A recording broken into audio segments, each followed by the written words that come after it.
Assalamualaikum warahmatullahi wabarakatuh.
Alhamdulillah nahmaduhu wa nasta'inuhu wa nastaghfiruh wa na'udzu billahi min shururi anfusina wa min sayyiati a'malina may yahdihillahu fala mudilla lahu wa may yudlil fala hadiya lahu asyhadu an la ilaha illallah wahdahu la syarika lahu وأشهد أن محمدا عبده ورسوله لا نبي بعده اللهم صل وسلم وبارك على حبيبنا وشفيعنا ومولانا محمد وعلى آله وأصحابه ومن تبعهم بإحسان إلى يوم الدين.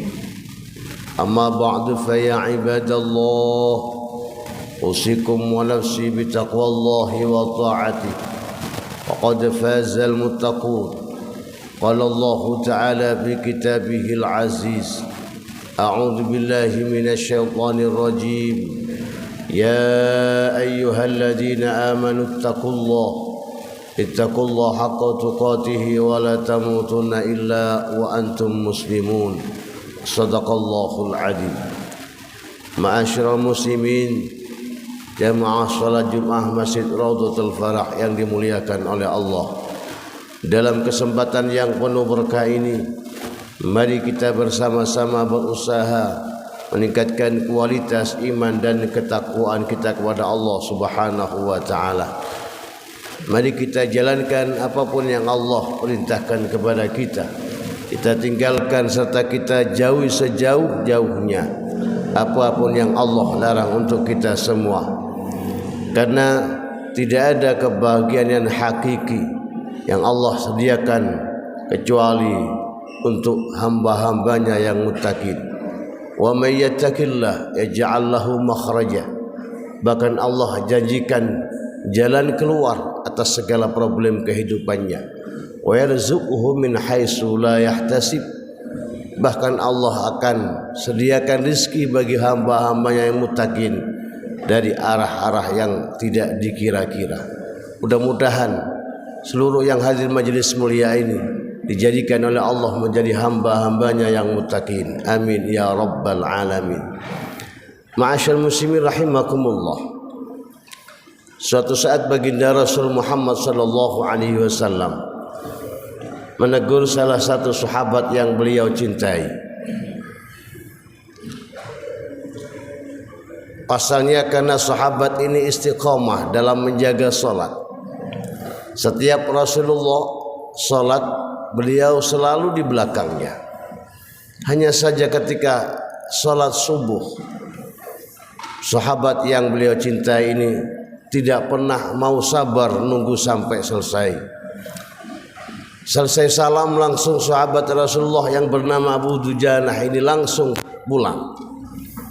Maka Rasul katakan, wahai Abu Dujanah, alaysa laka hajatun lillah? Apakah kamu tidak butuh lagi sama Allah sehingga kamu tidak sempatkan waktu sebentar saja untuk berzikir kepada Allah, untuk memunajat, berdoa kepada Allah? Apa kata Abu Dujanah? Ya Rasulullah, bukan aku malas untuk menunggu zikir bersama engkau ya Rasul. Hajatku amat luar biasa kepada Allah. Kenapa aku langsung pulang? Karena di rumah ya Rasul aku punya 3 gulam. Aku punya 3 anak yang masih kecil. Dan terus terang Rasulullah, aku orang tidak mampu. Sehari makan, mungkin 2 hari tidak makan. Maka anak-anakku yang kecil perutnya lapar sekali. Yang aku takutkan ya Rasul, ketika aku terlambat pulang, anak-anakku nanti mencari kurma yang bukan haknya dan dimakan. Karena di samping rumahku ada kurma orang Yahudi. Wafi riwayatin orang munafik yang batangnya itu menjulur ke depan rumahku.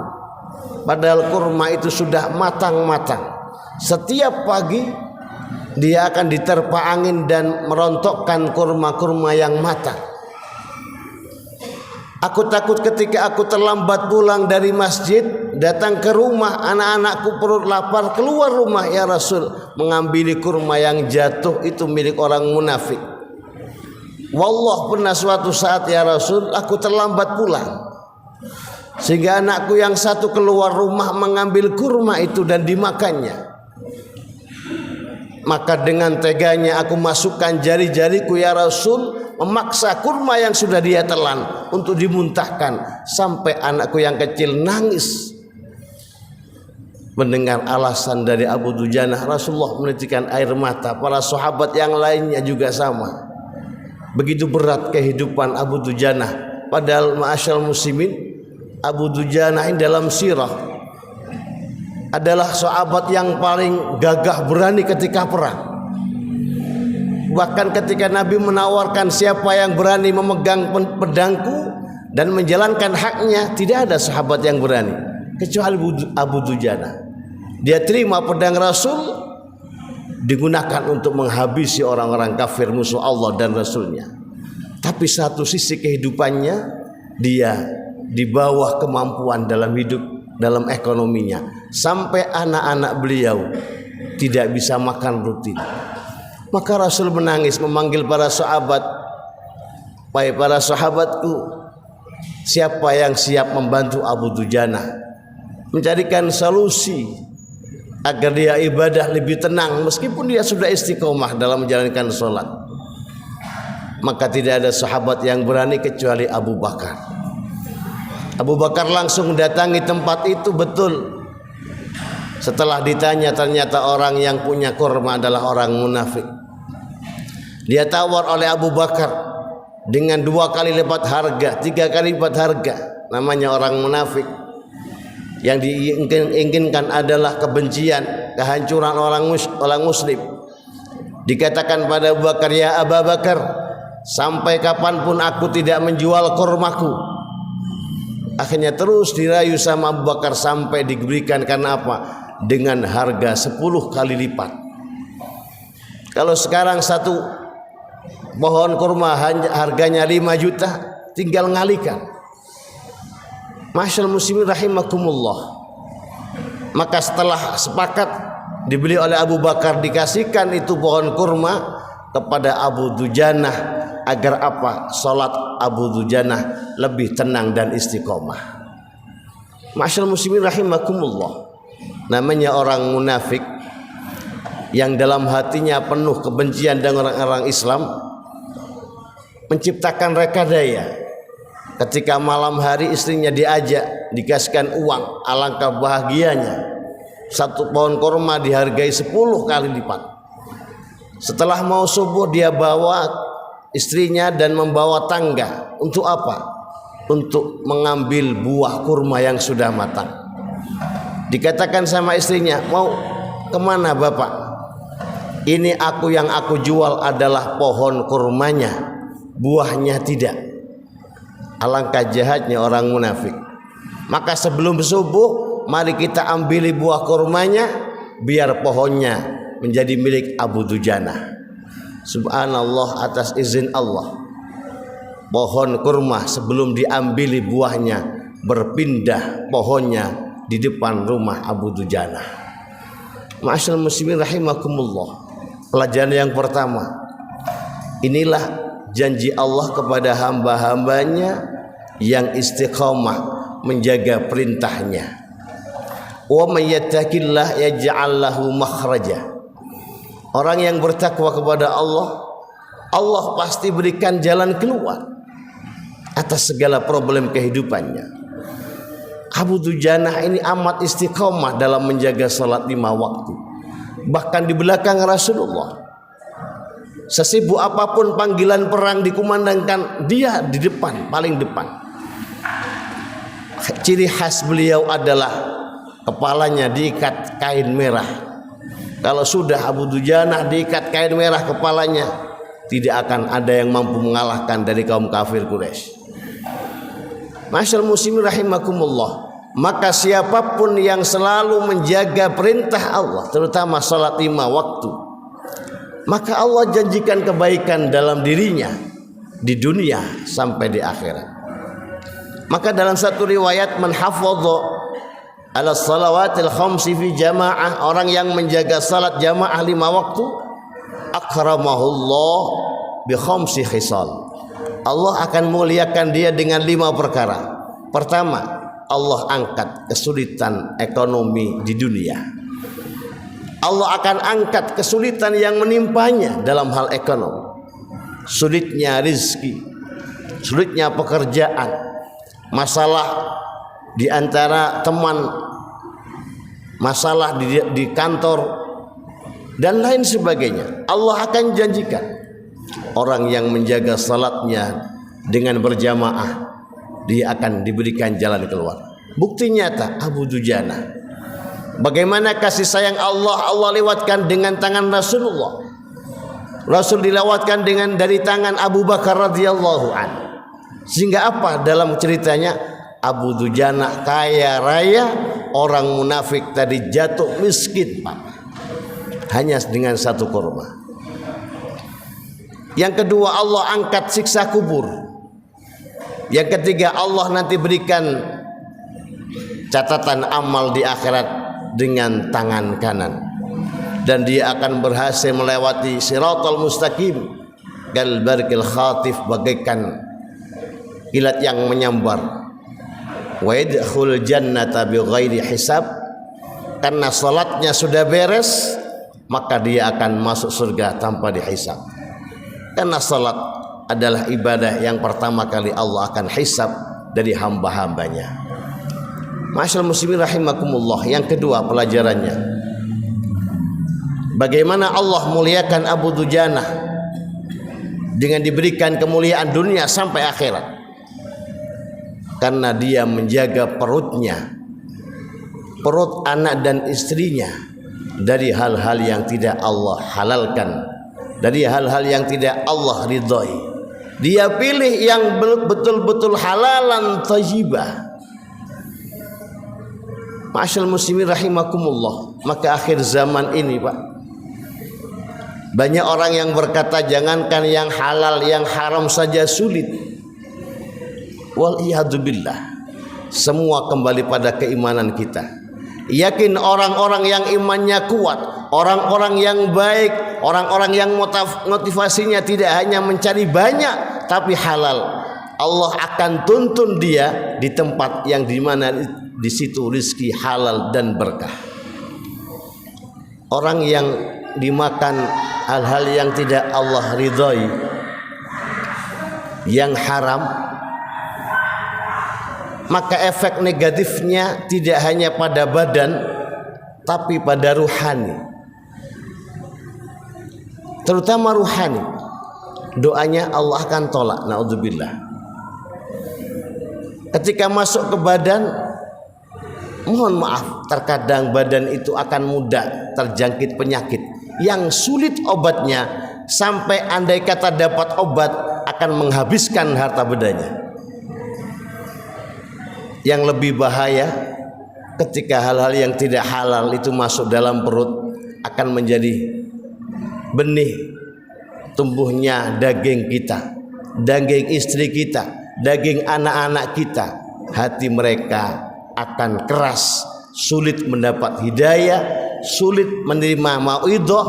Bahkan kata Nabi, al-lahmu nabata min haram fannaru aulabi, daging yang tumbuh dari makanan minuman yang haram, maka nanti di akhirat yang paling berhak ditempati adalah neraka. Wal a'yadzubillah. Mudah-mudahan kita dihindarkan oleh Allah dari rezeki-rezeki yang tidak halal. Mudah-mudahan kita diberikan kekuatan oleh Allah untuk mampu menjaga salat kita, perintah-perintah Allah, dan istiqamah di dalamnya, sehingga kita betul-betul mendapat rahmat dari Allah subhanahu wa ta'ala dunyan wa akhiratan. Amin ya rabbal alamin. A'udzu billahi minasyaitonir rajim. Bismillahirrahmanirrahim. Wal 'asri innal insana lafi khusrin illa alladhina amanu wa 'amilus solihati wa tawasaw bil haqqi wa tawasaw bis sabr. Barakallahu li wa lakum fil Qur'anil 'azim. ونفعني وإياكم بما فيه من الآيات والحكيم وتقبل مني ومنكم تلاوته إنه هو الغفور الرحيم.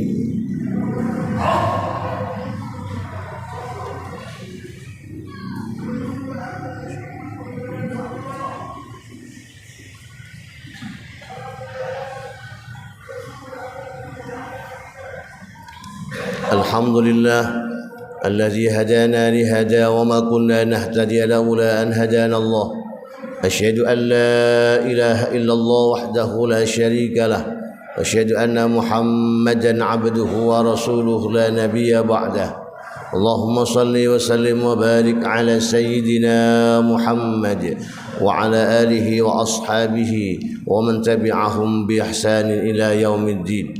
أما بعد فيا عباد الله أوصيكم ونفسي بتقوى الله وطاعته وقد فاز المتقون. قال الله تعالى: يا أيها الذين آمنوا اتقوا الله وقولوا قولا سديدا يصلح لكم أعمالكم ويغفر لكم ذنوبكم ومن يطع الله ورسوله وقد فاز فوزا عظيما.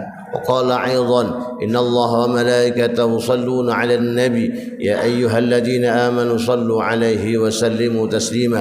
اللهم صل على سيدنا محمد وعلى آله وأصحابه أجمعين وارحمنا معهم برحمتك يا أرحم الراحمين. اللهم اغفر للمسلمين والمسلمات والمؤمنين والمؤمنات الأحياء منهم والأموات إنك قريب مجيب الدعوات وقاضي الحاجات وغافر الذنوب والخطيئات يا أرحم الراحمين. اللهم أعز الإسلام والمسلمين واهلك الكفرة والمشركين ودمر أعداء الدين. ربنا اغفر لنا ولوالدينا وارحمهما كما ربيانا صغارا.